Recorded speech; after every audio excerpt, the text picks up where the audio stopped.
My first question, I'm actually a little bit heartbroken because in Rome you told me that you love monsters. Yes. And I believe in you. And this morning I saw Pacific Rim and you tortured them. No, but I love them. And see, the beauty about a kaiju movie is that you can, you end up rooting for the bad kaiju as much as you root for the good kaiju. Like when you saw Godzilla versus Ghidorah or Godzilla versus Mothra, for example, I loved Mothra more than I loved Godzilla. So in monster movies, you can have the monster destroy things or be destroyed, and you still love them. Think of Harryhausen.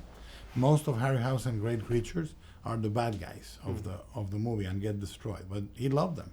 My first question is about the mustache, which can maybe they are your trademark. And do they make a tough man? We don't have many men with mustache in Italy. Maybe we need them. What do you think? I knew somebody was going to ask me about the mustache. I knew it. Yeah, it's, that in this film, that was Guillermo's design, Mustache, hair, boom, boom, boom. In Prometheus, it's my design. It's slightly different, but, the mustache has been noted a few times. Talking about method acting, did you have to be angry the whole time, at least? In this film? Yes. No, he wasn't angry the whole time. He was frustrated. The world's coming to an end, and, there was no room for... I think I smiled twice in the movie. Half of a smile, actually. Half a smile. And no laughter. But I think, that's what Guillermo wanted in terms of a focused guy. This guy is so focused. Tell me about the preparation. I picture you walking around the big cities, and thinking like, yeah, I can destroy this building. I did that. You did that. Can you tell me about it? I went to Tokyo with my crew, and we took about 8 days or so to scout the city. And I would go and I say, let's put the monster here, let's put the robot there. And then I got a very cheap map of Hong Kong, and I laid out the whole attack of the cities. They're gonna go here, they're gonna go there. We went to the cargo area where the docks are, and I said I want them to grab the cargo containers and attack each other, grab a boat and drag it like a baseball bat.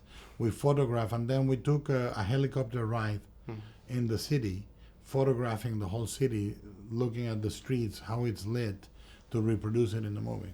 How about you, Charlie? Is it more difficult to speak the science or to resist to be raped by Jennifer Aniston?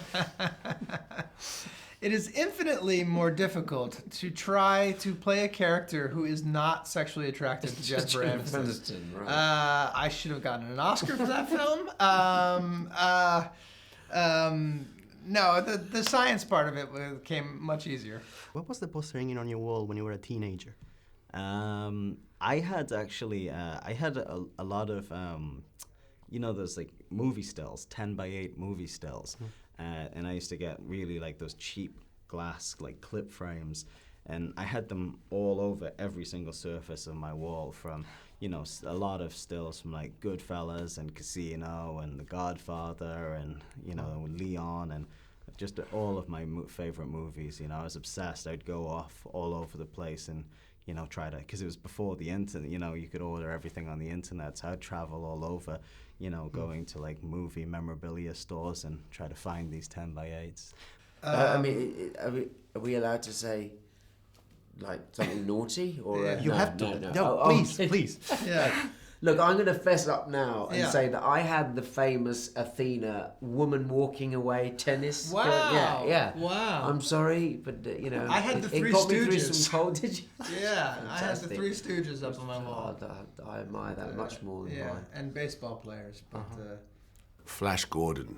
Oh, man. Yeah, that's some old shit, excuse my language. Flash Gordon, yeah. Okay. Is it true that the way Guillermo shouts action is the loudest shout ever? And can you make it for me? Because I'm asking everybody. Yeah, sometimes here we are. Turning over, sound speed, and action! Apparently, the way Guillermo shouts action is one of the loudest shouts in Hollywood. Can you reproduce it? Can you do that, please? Oh, I've forgotten. Is that with or without megaphone? Because sometimes the sets were so big that he would use a megaphone. Yeah. He'd be, let's go, action! Yeah. Like that kind of. I think that I was think it. it was like he barks it. We started with Guillermo, and you said that he said cabron. Did he really call you cabron? And by the way, how hard does he shout action? He shouts action very, very loud. Like- and yeah, and he said, I don't know, can I swear on your station? Yeah, sure. And you can shout action for me if you please. I don't know. These guys probably wouldn't like it. But yeah, he would call me, hey, cabron. And sometimes he'd call me cabrone.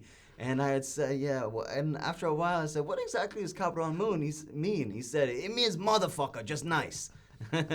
So, yeah, no, it was good. He called me cabron all the time. In fact, I don't think he ever called me anything but cabron. Hey, good morning, cabrone. I'm asking everybody that apparently I read these articles where you shout action in the loudest way ever. Yes. And I'm asking everybody to make your impression. And can you honor me, please? Well, can you cover your ears? It's gonna be nasty. Action! What, is it angriness? Is it... No. Action! Okay. Or I can be very intimate. Action. I do it depending on the scene. Action.